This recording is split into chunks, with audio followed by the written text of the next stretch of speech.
Welcome to another informative and insightful episode of AAU Talks on AAU TV, the voice of higher education in Africa. My name is Ajiman Ochudako, and we come your way with one of the episodes in the series here at the UESD special just for you. And we're glad to have with us a special guest to discuss sustainability issues in Africa post-COVID-19. You know that we had a series of daunting matters that we realized in Africa when the COVID-19 pandemic invaded our continent. Believe me, it was very destructive, and we saw how porous things were in the African continent with higher education, and beyond that with gendered matters and employment and a lot of other matters. But we know all together there is a need for us to assess and then bring back the gains on sustainability issues in Africa post-COVID-19. And we'll meet to discuss as the unique Dr. Fatima Araba,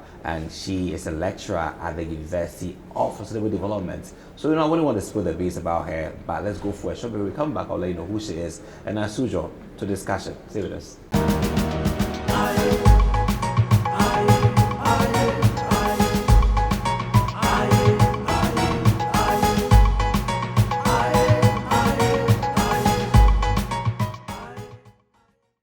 Welcome back to AAU Talks on AAU TV, the voice of higher education in Africa. I'm bringing you a very unique series in the UESD agenda right here. And we're discussing sustainability issues in Africa post-COVID-19. You would believe, or you would bear with me, that coronavirus and COVID-19 pandemic has brought a lot of changes our world. We want to now pick it from the sustainability aspect of the narrative, and with me to discuss this topic is Dr. Fatima Araba Eshun, and she's a lecturer here at UESD in geography and also a member of the School of Natural and Environmental Sciences. Doc, you're welcome to AAU Talks. Thank you very much. So glad to have you here. I'm glad to be here. Great. The coronavirus pandemic has brought a lot of changes, but we're taking it from the sustainability issues aspect. How has it been so far with you working here at UESD and also experiencing a bit of what happened with the pandemic and sustainability? Well, it was like a dynamic. You see, COVID has actually come to unveil the weaknesses in our system. Talking about our education, our health, industry, agriculture, tourism, and all folks of life. Personally, I had a lot of friends who actually had COVID, family members who also had COVID. And the trauma alone, even though I didn't get it, the psychological effects alone was quite daunting. It's kind of reduced the kind of interaction that you have to have with your dear ones and friends. You always were resorted, we have to, use virtual means. And it also has its own side effects. But what could we do? Yeah. With issues like this, we only have to strengthen ourselves. We have to psych ourselves so that hopefully COVID will be over. Even though it's still lingering, we can manage and pick our pieces somehow and continue with our activities. Here at UESD and at various other institutions, we were also affected somehow. Even though we had just started teaching and students were not in place, so we were more or less doing a lot of reading at home, researching, trying to put together our syllables, our course descriptions and all that, so that when we are able to meet physically, we can also work and continue with our teaching activities here. So even though school was not in session for us, we were still affected. Our families were individually, we were somehow affected by the impact of COVID-19. Let's put our discussion from the premise of pollution and sustainable development. We have 17 of these SDGs that were promoted by the UN and becoming a global lifestyle that we have to emulate. Let's look at pollution and then the 4 key areas of pollution and how we've been able to manage, sustain this development this far. You know, with pollution, the key areas I'm looking at land, I'm looking at water, and also air. Let me take water. You know, it's such an important resource in our lives. And water pollution just results where we put substances that are not required. We don't need these substances in the water bodies. God Almighty has created the water bodies to have its own form of what? Minerals. So whenever any additional mineral is introduced or chemical is introduced into the water bodies, it's what destroys the quality of the water. You cannot use it for consumption and other agricultural purposes that you are supposed to. The water is such that it's able to dissolve chemicals quickly. And also, even when there are chemicals on land, when it rains, it's able to wash. There is erosion, so it gets into our water bodies. So even when the land is also polluted, it affects the water bodies as well. So it is very critical. Land pollution, of course, we are looking at where we put materials that we do not need at places that they are not supposed to be there. In the simplest form, because we could have designated areas where we could be dumping our waste. But where we dispose of them indiscriminately, then of course we are polluting the land. At the same time, we'll be using chemicals in our activities as we interact with the land. It could be farming, it could be industry, and other economic activities. And then we use chemicals and we pollute the land with this. And then also the air that we breathe. We tend to engage in activities that release more carbon dioxide, if I should say, into the atmosphere. And that also exceeds its limits.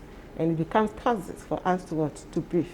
So laying all this into the sustainability agenda, we realize that it is key for us to ensure that we reduce pollution on land, on water, and sea, because the land is what is sustaining us. We are supposed to till the land, for instance, to grow food and eat. But if we pollute the soil, where are we going to have our crops? You see, the air also helps even the crops, apart from helping us humans to breathe in good quality oxygen and breathe out carbon dioxide, which the plants are also going to use. They also require good air in their own way, so that they can also prepare their food, which we would intend consume. So the Sustainable Development Goal taught us why that it's important for us to maintain all these natural resources, so that in the end, human beings who are the center of affairs will live good quality life. Is pollution in this sense, regardless of whatever additive or substance that we add? You know, some people believe that to purify water we have to add our chlorine alone, kill some germs and make it suitable for drinking for humans. Would that mean any form of pollution if we have to alter the state of natural water which is flowing from the stream to make it better advanced for drinking? Or would you classify pollution as using any quite unwanted or perhaps toxic substance for any other gain? Yes, precisely what you said. So the pollution in this case arises where we use chemicals that are harmful to the human body. There are other chemicals that are good for us at a minimal level. So you mentioned chlorine, which we can use a quantity of it to treat our water so that we can drink. It becomes safe for us to drink, and it will not harm us. But whereby we use chemicals to exceed the minimum level that is supposed, any water, good drinking water is supposed to have, then of course you are polluting it, even with the chlorine. When you use it and it exceeds the minimum, it becomes a pollution. You've polluted the water, because when you take it, it will be harmful for you. So sustainable development has a number of tenets like society, the economy, and also the environment. And how do these, in their capacity, influence the effectiveness and the achievement of a sustainable environment? Yes. The entire goal of sustainable development rests on these three things that you've mentioned: the environment, the social aspect, and also the economic as well. The economic as well. In fact, this, we call it the triple P model. The first P for planet, standing in for the environment. The second P for the people, standing in for social. Society. The third P for profit, standing in for the economic. So the triple P model is said that it's what the sustainable development centers on. When you take the planet, that is what we live on.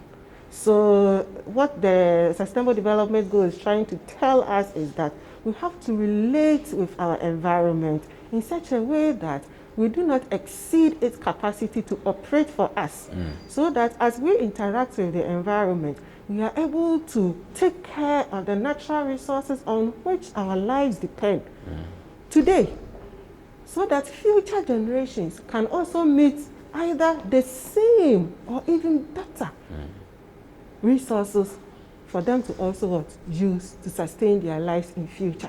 So that is the planet or the environment aspect of sustainable development. And then the social aspect, which is the people, is people-centered. Sustainable development goal is people-centered. So when you look at all the goals, or even the mere definition of sustainable development, like using resources to meet the goals of present generation without compromising the ability of future generations. So it's all about the people. Yeah. It's all about us. So we are the center of sustainable development. So the people have to live good, quality life. And so everything about sustainable development is trying to look at, okay, what do the people need today? What is it that when we bring in, they can have good life today, and at the same time, their future generations could also explore these good resources. Okay, and then when you look at the profits, that is the economic gain.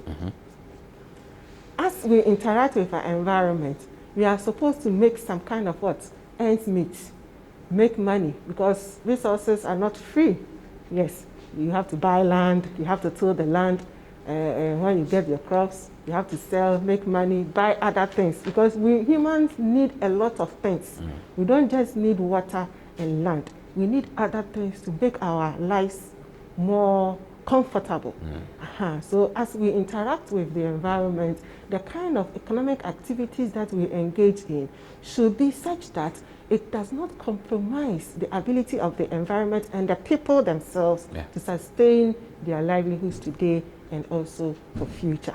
So the entire sustainable development issues draws on this triple P model, or the environment, economy, and the social aspects of our lives. You know, tracing from the antecedents with the coronavirus driving people to their homes for quite some time, the lockdowns and all that, and we had the chance to now step out. It was like, now we're in the wrestling ring, go for the resources, hoard them because you want to be safe with your family, putting so much pressure on the environment.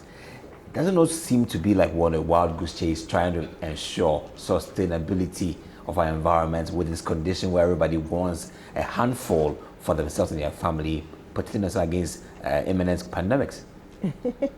That's quite interesting. You see, human beings are such that when we are left aloof, we try to explore resources to our advantage. So if you could remember, during the time of coronavirus, even simple nose masks, you go to a shop and one person has bought everything, right? When you need food, he knows that you need food. Instead of sharing, what does the person does? Price will inflated. So it's human, it's part of humans. And if we were focusing on sustainable development and we were trying to implement the goals of sustainable development even during that time, we would have realized that indeed we were being told that we have to use the resources, make sure that you leave some for others. You see, so even if you have money, if you are the richest person on earth, it doesn't mean, if you are applying sustainable development, it doesn't mean that you should go and buy everything for yourself. What will the others also feed on? those resources are not for one individual, they are for everybody. So that is what sustainable development is trying to imbibe in us. But because most of us do not understand the concept very well, we turn out to do things business as normal, even during the time when sustainable development had not even come to the fore. People were trying to amass resources for themselves, and that was the purpose of sustainable development when the conferences started in 1972, way back in Stockholm. It was because human beings were interacting with the environment at such a pace that they were destroying the natural resources on which their life depends. So if I'm the one with the money, I go in, I amasses the resources, another person with the money goes, amasses resources, and then the poor people continue to be poorer whilst the resources continue to be depleted. And it was because of this that governments thought it wise to bring on board sustainable development so that people's attention will be drawn to the fact that we have to use the resources all right, but make provisions for others and for the future, because making provision for future means you're making provision for others. And the future begins. The next 1 hour is a future. So the future is measured in terms of what? Hours, it's measured in terms of days, it's measured in terms of weeks, and it goes on. Yes. So sustainable development is trying to draw attention to the fact that you alone do not have the right to use all the resources. Leave some for others. Others are also using and making sure that the next 1 hour, others can also have the same resources to use. So looking on for the 2030 agenda, where countries will be counting the gains on sustainable development goals, I will be here with Dr. Fatima talking about how sustainability issues have been dealt with post-COVID-19. Stay with us, we'll be right back with this break.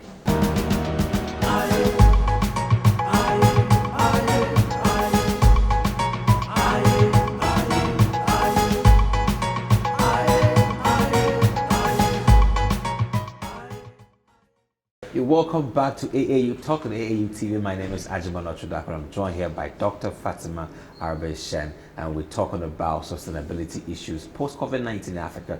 And interestingly, you know, the economic hardships, the turbulence, the turmoils, it gets worse. In Africa, price of goods and services are increasing. Unemployment hasn't just dwindled, it is just increasing exponentially. And we have a lot of vices also on the loop.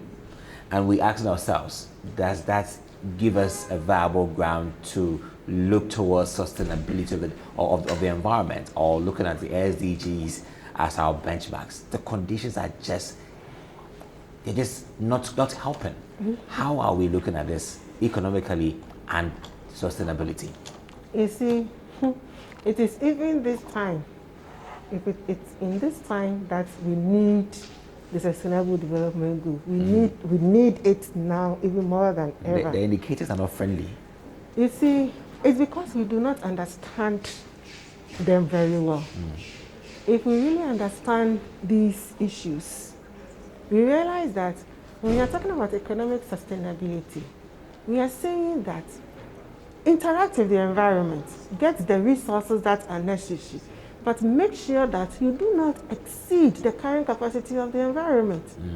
So if the businessman is applying these models in his business, then of course he's going to make sure that all the resources that he will amass today, he will leave some also for future.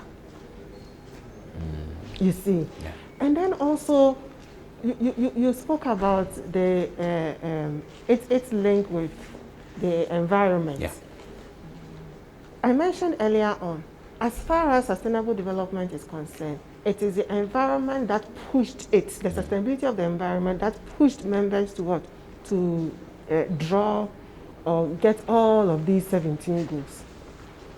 You take issues like, for those of us here in Africa, let's say agriculture as an economic activity, which is the leading activity in Africa, and about 70% of African population are into agriculture. If we are focusing so much on our population and the fact that agriculture is the one that is going to help us feed our population, the Sustainable Development Goal is talking about what? No hunger. Yeah. So everybody has to eat. At the same time, the Agricultural Development Bank 2029 report says that about 256 million people in Africa are hungry. Why should this happen? You see, when we have the land, when we have at least relatively good climate to sustain agricultural activities, and we are saying at the same time that about 60 to 70% of our population are into agriculture. So why should this huge number of people go hungry? It's phenomenal. Yes, it is because we are not putting things in order. We have to make sure that the agricultural activities that we are engaging, if that is what is sustaining our economy, then we have to put in place measures to ensure that the food that we produce are made in such a way that today everybody can get some to eat, because that is what sustainable development is talking about. And then we put some down also for the future, or make arrangements such that we can plant again to sustain what? Future growth. Hunger is linked to poverty. Because even if you have the money, you can buy the food, right? So all these people who are going hungry, it means they do not even have the resources to buy the food. And COVID-19 indeed came to push a lot of people into what? Into poverty. And even the little successes that was chopped, it came to what? Erode those successes, pushing a lot of people into poverty. But even if we are focusing so much on agriculture, because that is the backbone of our economy, we can restructure such that instead of relying solely on our primary products, because during COVID-19, most of our commodities were rotten. Farmers were crying. Even how to get their products to the market was a problem. Road networks were poor. And if we are focusing on this and trying to identify these weaknesses and strengthen our economies such that we are able to develop the road networks, we are able to industrialize. So instead of just depending on the raw materials, we can what? Manufacture some of these into secondary or finished products and then put them there. We can even export some. You see, aside all of this, Africa alone imports food over 35 billion. According to Agricultural Development Bank reports, you see. So it means, and they even research, or they propose that in the next 2025, if all things are equal and we do not change our business as usual, it means that about $110 billion worth of food will be imported. Why should this be so? Why should countries like African countries with this good climate and good fertile soil be importing food that much? You see, it's because we are not putting the necessary measures in place. The policy, what happened to feed our own population and eat what we grow? What happened to all these things? Can't we enact policies and strategies that could help us eat what we grow, and that will help us focus on expanding our agricultural base so that those who are going hungry can get something to eat? This in itself will create a lot of employment. People will get a lot of work to do. You see, helping them to turn a primary product into secondary product, they are going to get education on it, they are going to be trained, technology is going to come, people are going to be what? Educated on the use of technology to operate machines and work on all of these areas, so that most of these countries that are developed, they are mostly industrialized countries. They just don't depend solely on their primary products, you see. So it is high time. In fact, COVID has taught us all these holes, the weaknesses in the system. And we have to identify these things and try to find ways and means of what? Strengthening the agriculture sector so that we can what? All have good food to eat. Everybody will get job to do and will be healthy. The health sector was even also another. The healthcare delivery system. You see how people were packed at hospitals, medication was a problem, you know, a whole lot. So this is telling us that moving on, post-COVID, we have to try and build a lot of health facilities, especially at the urban areas, because in such situations, we are looking at population count. Places where we have a lot of people, you don't just build 1 or 2 hospitals and that is all. So you have to identify communities where you can get land and then build. And then even have small, what do we call them? These health centers, so that Chip compounds. the check compounds, the check houses, so that people can go there for first aid and other health services even before they are transferred to the big hospitals with the bigger facilities to take care of some of these health problems or health challenges. We seem to be running at odds in terms of controlling climate change, because climate change in its unfair state is something that has global effect, but global actions with local consequences.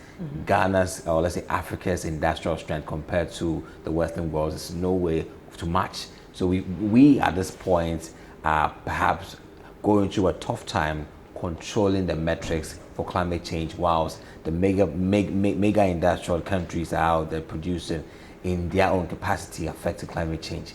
How well are we contributing to not lose out on our aspect, mitigating the strategies or mitigating climate change, looking at the major contributors with that effect that we go through in our part of the world? You mentioned it right. You see, as I mentioned earlier on, in our part of the world, we are not so industrialized. So our contribution to greenhouse gases is very small. Very minimal. Very minimal. And the UN EP puts it at 2 to 3%. Africa's contribution to the greenhouse gases, which is very small. So we may think that, okay, probably because it's small, we should probably not do that much. But of course, we are also part of a global phenomenon. And we are signatories to the Kyoto protocols and all the agreements that is telling us that we have to cut down on our carbon emissions up to 1.5 and 2 degrees. So of course, we need to put in place measures to do so. When you look at our continent, Africa continent, you can see that most of us use energy, primary source of energy from our homes. About a greater percentage of the rural, even the urban dwellers, rely on wood, raw wood and charcoal for their household energy. And before you can get these ones to, you have to burn carbon, you have to burn the fuel. And that will also release a lot of carbon into the atmosphere. Talk less about the health implications on those who are using these things. Ghana, we have a lot of Africa has a lot of sunlight, which we can also tap as part of our greening agenda. We have to go green. We are part of a global agenda, and even though our contribution to greenhouse gases is small, we still have to do these things so that at least it can help us directly and indirectly. We need to make sure that we cut down on our fossil fuel use, okay, and at the same time make sure that we help industries to also produce goods that are less, they use less bad energy, let me say fossil energy. Yes, we have to introduce certain modalities, certain strategies that can help various sectors to make sure that at least they can also think green, produce green and use green forms of energy, so that we can reduce our own additions to, or our little additions to the greenhouse gases. You know, in Level Up right here, we also want to talk about population control. You know, having a continent that is growing exponentially, has majority of youth leading the course, and population is not really one of the things that we're controlling so well on the African continent. We keep growing massively, and the fear is that a day will come whereby with these insatiable sorts of resources we have would now be left with a lot of people creating a dystopia, which we don't want to have that kind of scene even pegged at all. What is the mitigating factor that cut across the cutting edge factor to ensure that we leverage on population in a very sound way to ensure that we sustain the environment? That's quite insightful. Population growth is something that should be of concern to every government, because as far as sustainable development goals are concerned, we are dealing with land and resources that are fixed. Population keeps rising. They are all going to depend on these same fixed resources. So a time will come that some people will not even get some of these resources, and what will happen? Exploitation will take place. Governments need to actually reconsider the fact that they have to bring in place certain policies that could help people to cut down on the rate of the rate at which they are giving birth. Probably we can look at situations where if you have, let's say, 2 or 3 children, governments can say, okay, they can take the health care or the health of families that have just 2 or 3 people. In case situations like this, people with such family size will be helped to access certain other facilities. Bring in policy that will be attractive, so that people will look up to that and then reduce the rate at which they are giving birth. I remember, I think China was one of the countries that introduces policy on childbirth. Policy on population. And that one was so strict, 1 child to 1 family. Yes. And they realized that, well, of course, when they saw that they were reducing in terms of labor force, they had to revise the situation. But it is part of what? Policy controls. If any nation feels that you are being threatened because of the rate at which the population is growing, and it is going to affect the resources that you have, resource distribution is going to be affected, and you are thinking about the quality life of people, then policies to help reduce population size is very critical. It's very, very critical. And that could also help the family members themselves to live good and quality life.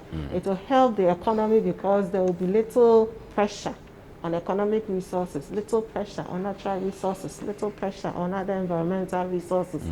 Like the food situation that we are talking about, 256 million African people going hungry. Why are they hungry? Because of the population growth, and the resources are limited.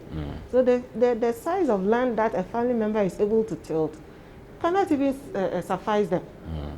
You see. So it's very important that government looks at some of these things. As we draw the curtains, let us now set in the role of higher education in ensuring that sustainable development is held to heart, and also with all the issues that are sufficing around us, how then do we chart a viable course post-COVID-19? Interesting.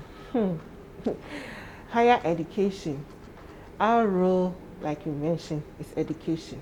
We have to incorporate sustainable development issues in our topics. It's very important, because that is what I've come to realize. Most people in various government institutions at different levels have little knowledge about sustainable development and what the details are, and even how to apply them and integrate them into their policies. So it's important that we educate people, or we incorporate sustainable development issues in the academic curriculum. That aside, we can also be organizing conferences, seminars, and symposia for other institutions and train them on these issues, so that as they develop the policies, they would understand, they will have a broader horizon on what they have to look at and include in the policing process, so that in the end everybody is happy, the world and the environment is sustained, and we are able to achieve the sustainable development goal, because we have just about 8 years to go to achieve all the 17 goals. And you can see how COVID has come to distract a whole lot of things. So it is now that we need to actually enforce all the tenets of sustainable development goals, because they are good for us if you study them. They are good for us. It helps you, it broadens your horizon. You are able to understand the actual thing you are supposed to do to help yourself, to help your neighbor, to help the society, and to help the country or the continent at large. Absolutely. It is important that I also restore confidence that no matter what distraction that has been set in place with COVID-19, it's important that we all channel our efforts towards achieving the SDGs. And as Dr. Fatima Araba Eshun said, that it is in these times that we need to understand the essence of the SDGs and achieve them. Doc, thank you very much for your time on AAU Talks, and also thank you for your time as well and your contributions towards the program as we brought you a topic on sustainable development issues in Africa post-COVID-19. We believe that you can also contribute your quota in your unique way so we can also leave a better future for posterity. Have a nice day, be safe, and take care. Bye.